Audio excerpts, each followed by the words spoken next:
Hey, this is Matthew Tilley, and I am coming to you on what is today? It is Thursday, May the 23rd, and it's 7:30 in the evening. Some of you are able to join me live. I hope you are able to. Some of you are do that with me, and I really enjoy it when I get to see some live interaction. Some of you comment that you're with me and you're watching, and I appreciate that.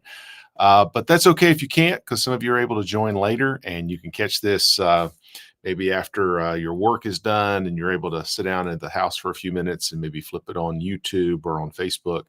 But either way, I'm very grateful for those of you that are able to join with me and to watch and to log in and comment. Anything you have to say is always welcome. Really do appreciate and enjoy the interaction.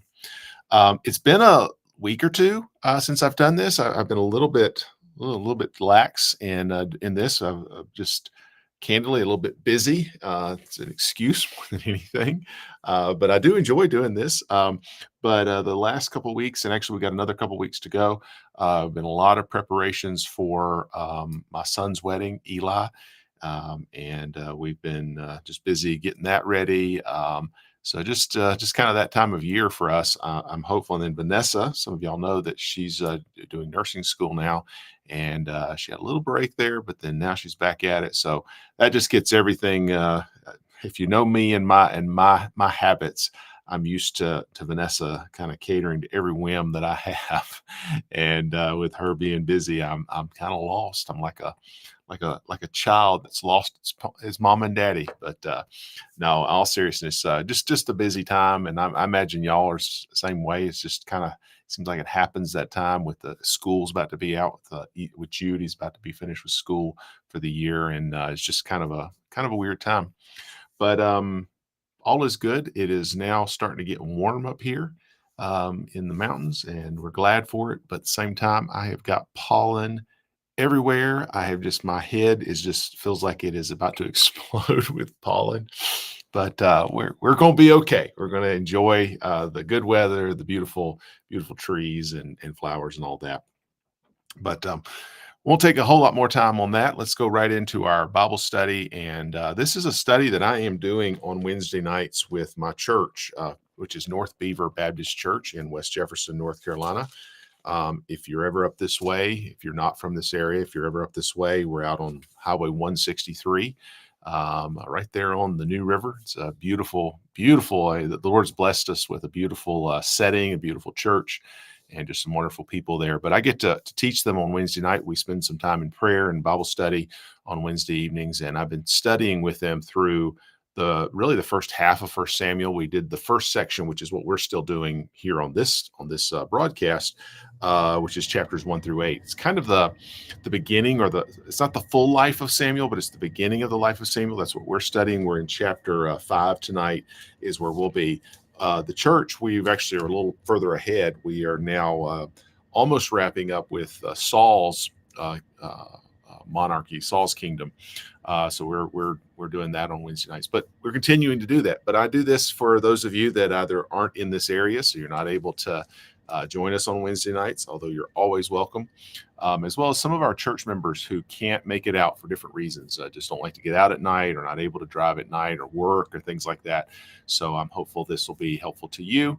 And then maybe you're one of those people who is maybe you're thinking about coming and visiting with us at North Beaver Baptist Church. While this is not the way our church is, this is me, Matthew, sitting in my office and talking to you on a camera. It's not how our church is at all, but at least gives you some sense of the things we teach, things we talk about.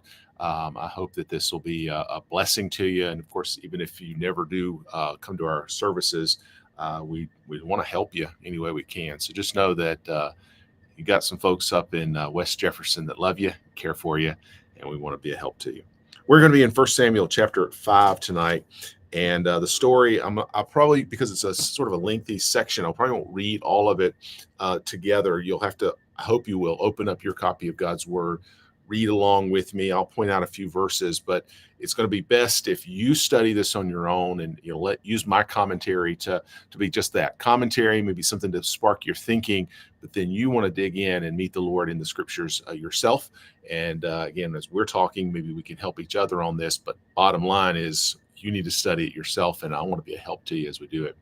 So I'm going to do what I usually do, and that's to begin with prayer. Ask the Lord to help me as I speak to you for a few minutes, help you as you learn, and help us all as we try to grow in the Word. Let's pray together. Lord, we've got a few folks who have decided to join with me this evening, and I'm so grateful that they're here.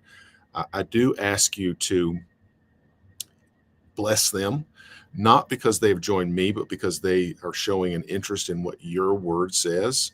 I pray that you will open their hearts, their minds to what you've said, and that you will convict them where they need conviction, which you'll encourage them where they need encouragement, but Lord, that they will hear a voice from you. I'm praying this in Jesus' name. Amen.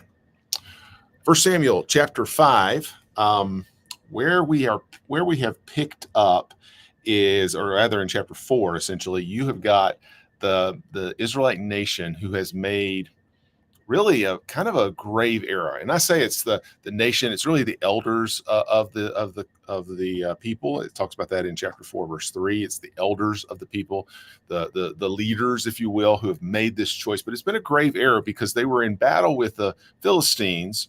They were losing the first battle, and they said, let's bring the Ark of the Covenant with us. As a result of doing that, of course, Eli, the priest, and his sons, Hophni and Phinehas, they're complicit in this. And when they bring the Ark of the Covenant, which is the presence with God, that's an evident. It's a piece of furniture. At the end of the day, it's nothing more than that. But at the end of the day, it does represent. It's what God defined for them. Say, that's where I'm going to meet you. And the Philistines took it away.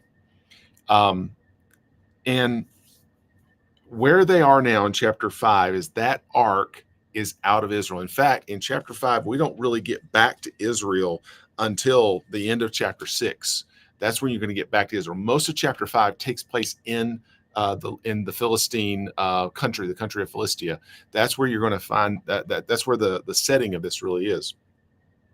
And in one way, it's kind of a desperate moment, because this is this ark, the Ark of the Covenant. This is God's.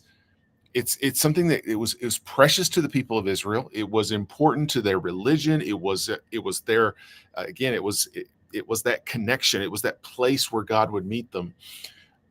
But now it's gone, and I know that may not mean a whole lot to you and I, because we don't have an Ark of the Covenant. We don't have to do the sacrifices. There's a lot of things that are foreign to us in 2024 generally, but also as Christians who are looking back at Jesus having fulfilled the law. Some of this stuff gets a little bit distant to us, but I want you to think about it this way. There's something that you hold dear, something that you hold precious, something that you hold as fundamental and valuable is taken away. Now, you could argue, hey, it was my fault, I shouldn't have done it. Like in this case, it was their fault, but that's almost beside the point. I don't care if it's your fault or somebody else's fault. When something bad happens, you feel bad about it. That's where these people are. Just to give you an example of what I have in my mind, an application of it, and that is abortion. And I know that may seem like I'm coming out of left field with that, but I just want you to think about this for a minute. And I don't know where you are on that topic, and it may feel too political for you, but let me just kind of share with you where my mind and my heart is on this topic of abortion. I'm with Pastor Steve Gaines, who is the pastor at Bellevue Baptist out in Memphis, Tennessee, when he said, this has been a year or two back, but he said abortion is modern day Baal worship. It truly is where a culture, because our government supports it, and the overwhelming, you do a poll right now and you're going to have probably over half of the people in America that are going to be supportive of it on some level. And the government, and because of that, it's just, we are all complicit and agree as a culture and a nation. We're willing to sacrifice our children on the altar of pleasure, on the altar of just a better life, all kinds of reasons. And I truly believe, if you go back to Genesis chapter 3, where God promised that the seed of the woman, which I know was fulfilled in Jesus, but I do believe, and I preached this on our Mother's Day, in our Mother's Day sermon on at North Beaver, that I do believe that when babies are born, while ultimately the fulfillment of that we know is Jesus, he is the ultimate man, the one that we need, the God man we needed. But every baby that's born is a testimony to the devil that he is a defeated foe. So I believe it's in the devil's best interest to kill babies. So I say all that to say, I think sometimes we can start saying, well, if we could only fix the laws in this country to do this or that, if we could only get the right president in place. In fact, as you may know, if you follow politics, when President Trump was in there, and of course we had a couple of other Supreme Court justices, and then during his presidency, then we had a Supreme Court who overturned essentially Roe versus Wade with a Supreme Court decision. And in some ways, that was a exciting moment. If you followed that, it was like, oh, and I remember there was a bit of a excitement about it. But what I want you to see in all that, and what I want you to think about in all that, is at this moment, there feels like, to me, and again, you may not follow it as closely as I do, maybe not think about it the same way as I do. I really would like to see a nation where it was illegal to kill babies. Not because I don't want women to have choices over their bodies, and there's all kinds of political arguments. I think it should be illegal to kill human beings because I believe babies are human beings made in God's image. And we could argue about that. We could talk about that, but that's what I want. That's what I want. And at this moment, while we do have that Supreme Court decision that was overturned, as I'm listening to the rhetoric, as I'm listening to what politicians are talking about, I'm thinking, have people lost their minds? What is going on? And it feels like it's a moment where we've lost, and it just feels lost.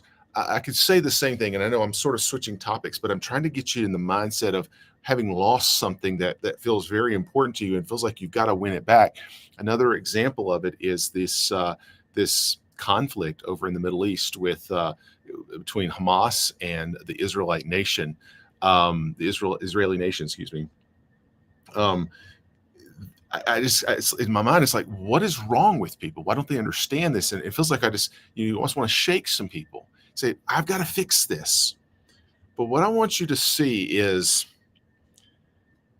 the real problem is not that we need to come up with a better fix.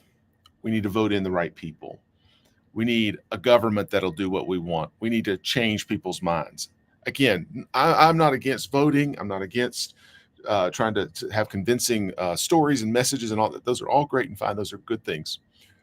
But if you're a Christian, if you're a follower of God, you'll see in this passage, we have a God who is capable of taking care of business.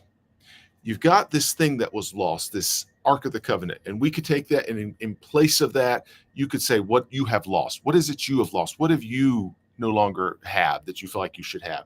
Whatever that happens to be. If it's some, cultural thing, or maybe it's personal, something maybe that you have lost, and maybe somebody's taken something from you. I want you to see that there is a God, and I want you to see this in the story.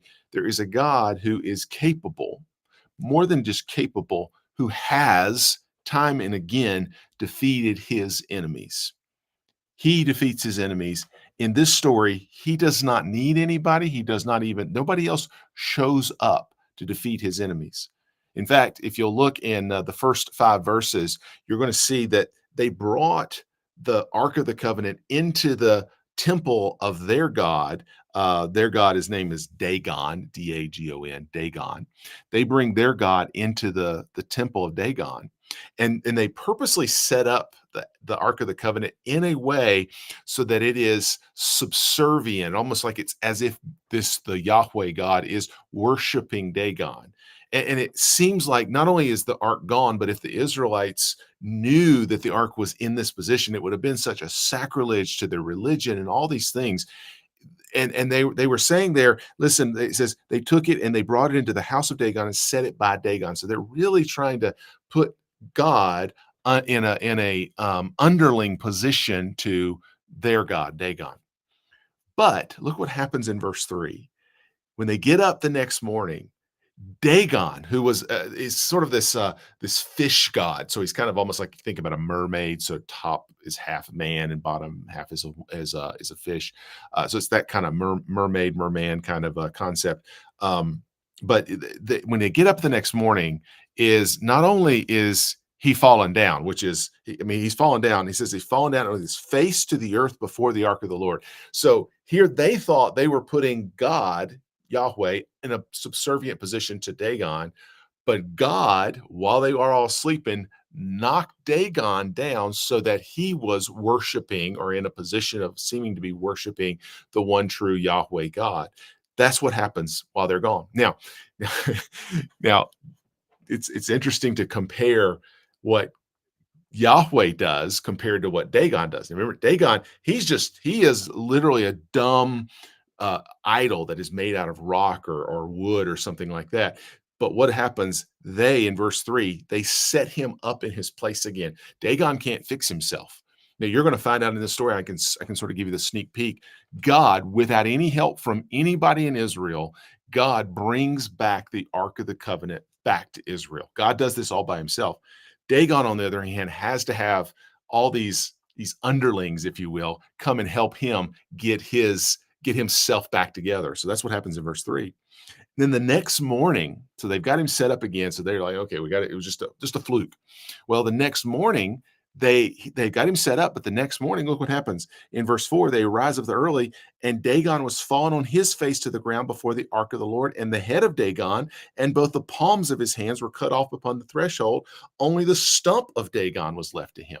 So God, God actually not only knocked him down again, one, two, got his head cut off, just cuts his head off, and three, takes his hands off. Now, the hands thing is interesting, and actually, I think a significant motif that the writer here brings up, because here's Dagon's hands, who, first of all, do nothing. God cuts them off.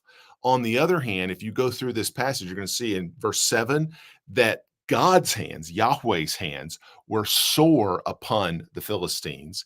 In verse 9, his hands, God's hands, are against the city that he's in. And in verse 11, his hand is very heavy. So this hands are significant, basically saying, here's Dagon's ability to grasp and to do things. He says that ability is cut off. But by contrast, God's hands are strong. So symbolically, God is defeating Dagon. And I will tell you that I believe that God is going to humiliate all other gods. I think this is what he does. I think he will do that in our nation. So you look around at our nation, and we are worshiping. We're worshiping wealth.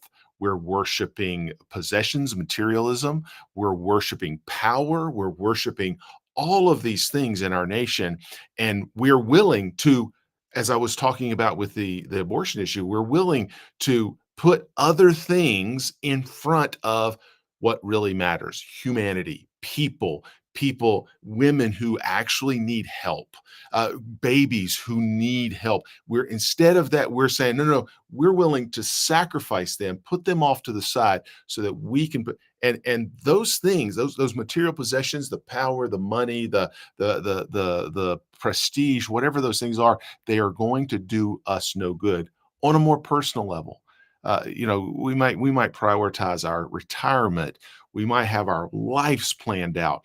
We might have our traditions that we like and the way we like to do things, even our traditions, and not just in the church, but in our world, and things we like. And we're going to say that's important to us.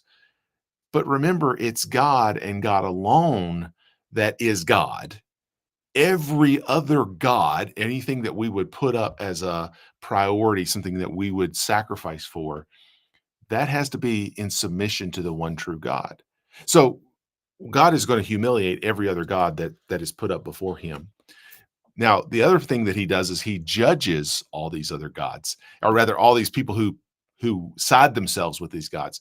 What's going to happen now in the next few verses, from about verse 6 through, I think, goes down about verse 12 of chapter 5. Yeah, really through the end, you're going to see that the Ark of the Covenant makes it's kind of a terrible tour of the cities of Philistia. There's about four different cities there that it makes it's or five cities that it's going to ultimately impact. There's three that are talked about: Ashdod, Gath, and Ekron. Ashdod is where it starts. That's where in Dagon's temple in verses 6, 7, and 8. And then something happens. What happens is whenever it's in Ashdod, it starts out in Ashdod, verses 6, 7, and 8.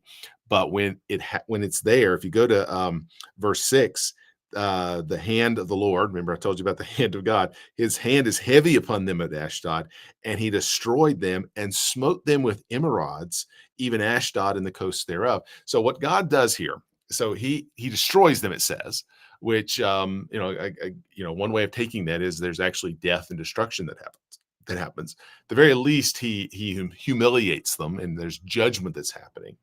And he gives them emerods, which is kind of an odd word in the language here. There's some debate about exactly what it is. It could be some kind of a tumor. It might be hemorrhoids. There's in verse 9, it talks about these emerods being in their secret parts. So that's possible that these are hemorrhoids that he's giving them. But whatever it is, if it's a tumor, if it's just something like a hemorrhoid, whichever it is very painful. It seems that it is probably even to the point of causing death. This is what God is judging these people. And it's whatever it is, whatever it is, it's enough that they say in verse 7, they say, listen, you have got to get this thing out of here. Get it away from us. So then they send it over to Gath in verse 9. So Gath is another city. You may know Gath from, you remember the guy that David fought, David and Goliath. Goliath was Goliath of Gath. So David and Goliath, I'm sorry, going over to Gath, and they send it to Gath because they say, well, maybe it was just something weird going on in Ashdod. Maybe we just need to get it out of here, give them a break. But nope, same exact thing happens in Gath. And then they try to go to Ekron, which is another of the major cities of Philistia. And these guys say, no, we know what happened in Ashdod. We know what happened in Gath, not here. They thought by not letting it come in, it would save them, but God struck them too. If you go to verse 12, you'll see that. And I think the lesson here is that those who side with these false gods, so the false god, Dagon, he was humiliated, he was destroyed. But those who side with them, those who worship those false gods, are going to be judged by the one true God as well. And we have to start thinking about what is it that, I started out talking about some political ideals, and I don't know if you agree with me or not, but whether you agree with those or not, it's not just these high-minded political ideals.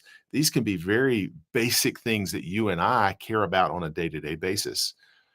What about if God takes your stuff? What if God takes some of the possessions that you have? What about your peace and your rest? I was thinking about this the other day. There was something that was going on, and I won't go into the details of what it was, but something I was involved with, and I was talking to some people and working with them. And in my mind, I was thinking, man, I just want to be home right now. I don't want to be here doing this thing. And then I got a little convicted by that, and I thought, well, Matthew, how selfish is that of you? And I think sometimes we can, I can't speak for you, but I can say for myself, sometimes I can be like that. And I'm sitting there saying, I want peace and I want rest. And I somehow elevate my peace and rest above God. And in that particular moment, I can tell you what I was doing was actually, I was supposed to be serving some people. And in my mind, I wanted to be somewhere else because my rest was more important to me than helping and doing what I was supposed to be doing there. And what I want you to see about that is that God is going to take whatever gods that we have, whatever we elevate above him, he's going to destroy them, but he is also going to judge us. There is going to be, if he has to, especially if you're one of his children in this life, what he's going to do. And it talks about this over in, I think it's over in Hebrews chapter 12, chapter 11, no, excuse me, chapter 12, I think it is 11 and 12 in that area. 10, 11, 12. I apologize for not remembering off top, but it's in that section of Hebrews. He talks about this idea that if you're one of God's children, you're going to be, he uses in the King James, uses the word chastise. And I believe that that's what God does to some. He's done it to me before, where he's essentially tears up my little wagon and says, hang on a minute, boy, you're going to do what I want you to do. You realize you're wrong. And he will do that to his children. And I believe that he will judge those who get on the wrong side, who start following after to these other gods. And you may say, well, I don't worship Dagon. I don't do. I know that we don't necessarily, carve images and stuff like that, maybe in our culture, but we do put things, relationships, jobs, careers, pursuits above our one true God. And God says, listen, I'm going to bring a heavy hand against those who do that. Then he also, I want you to see that, even though he destroys those gods, one of the things about my God and your God, if you believe in the one true God, now I'll just close with this.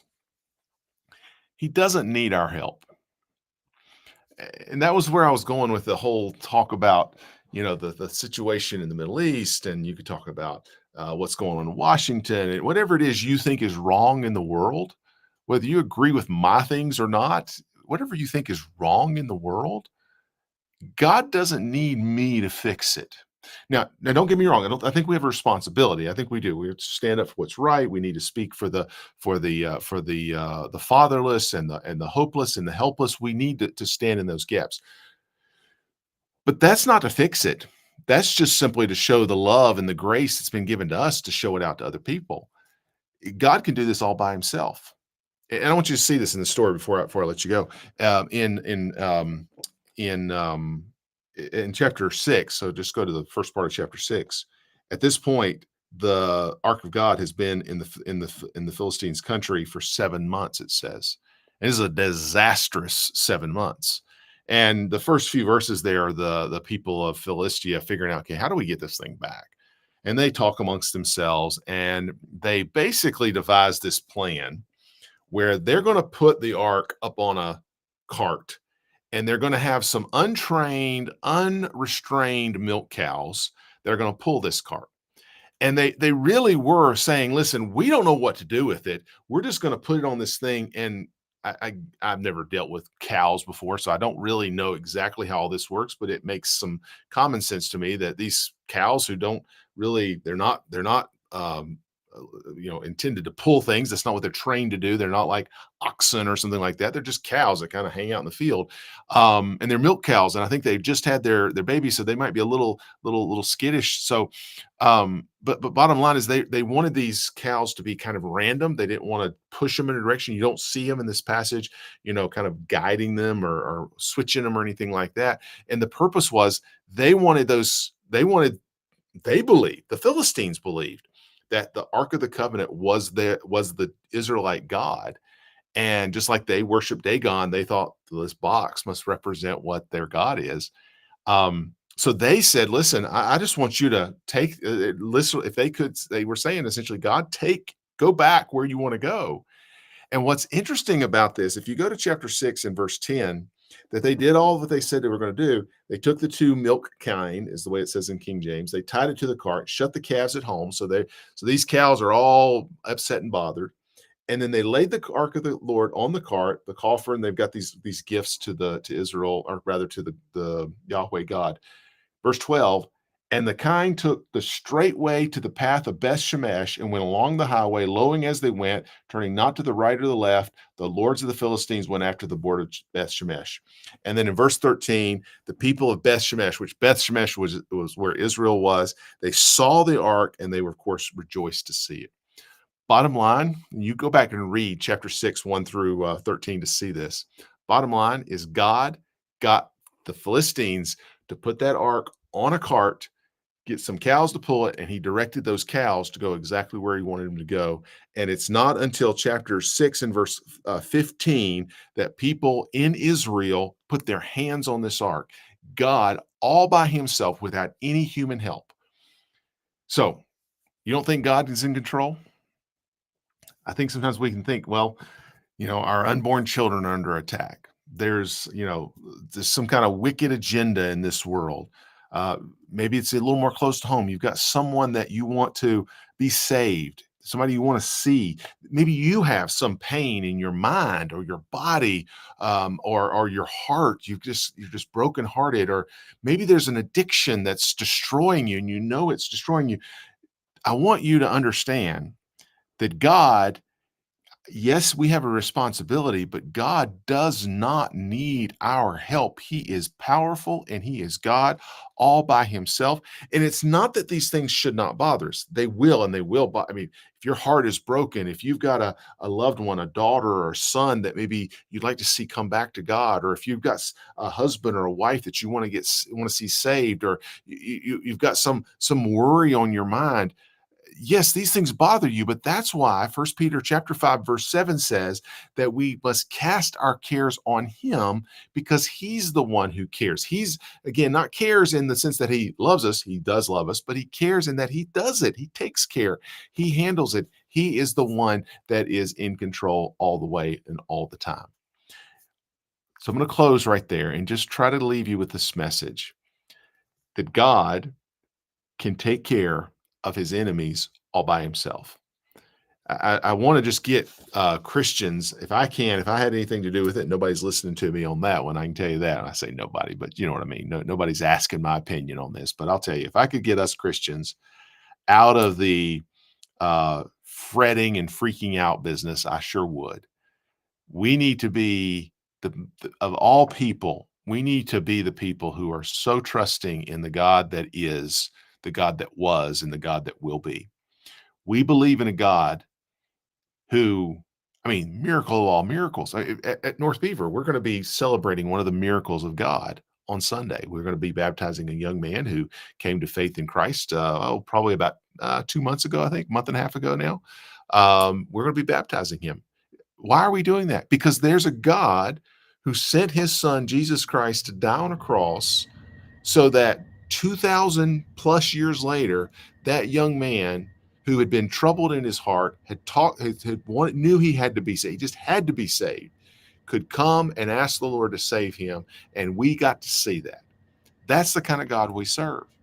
It's the kind of God who, some of y'all have stories of before you came to Him in faith, that you were wicked. There's no two ways about it. You were wicked, but God changed you.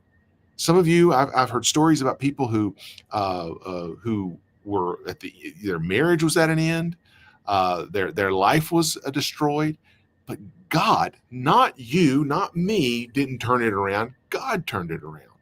That's the God that we serve. And yeah, it's a wicked world we live in. There's terrible things that happen all the time. But my God is in control. Your God is in control. And he will put those false idols down. He will destroy those who follow after those false idols, and He can take care of it all by Himself. My job, your job, trust Him. Trust Him. That's it. That's it. Do what He tells you, but do it because you trust Him, because you know He knows best, and He's got your best interest in mind. I hope that's been an encouragement to you. I'm going to try to get this up again next week at 7:30 on Thursday evening. We look forward to doing that. And also on this, if you're on the North Beaver Facebook or YouTube page, you should see the live stream. I think we've got our good equipment and all that stuff. We're going to do some test runs this week and hopefully have some good, clear sound and picture on Sunday. So an improvement of where we've been. But anyway, it's good to see you all, see the handful that I see on here. Glad you're on here. Drop me a line if you got a chance to hear us. And if I can be a help to you at all, you always reach out. If you've got my number, please call or text. You can always leave a message on any of these social media channels, and I will be glad to get back to you and try to be help to you. I may not be able to help you, but I will certainly try. Y'all take care now. Have a great week.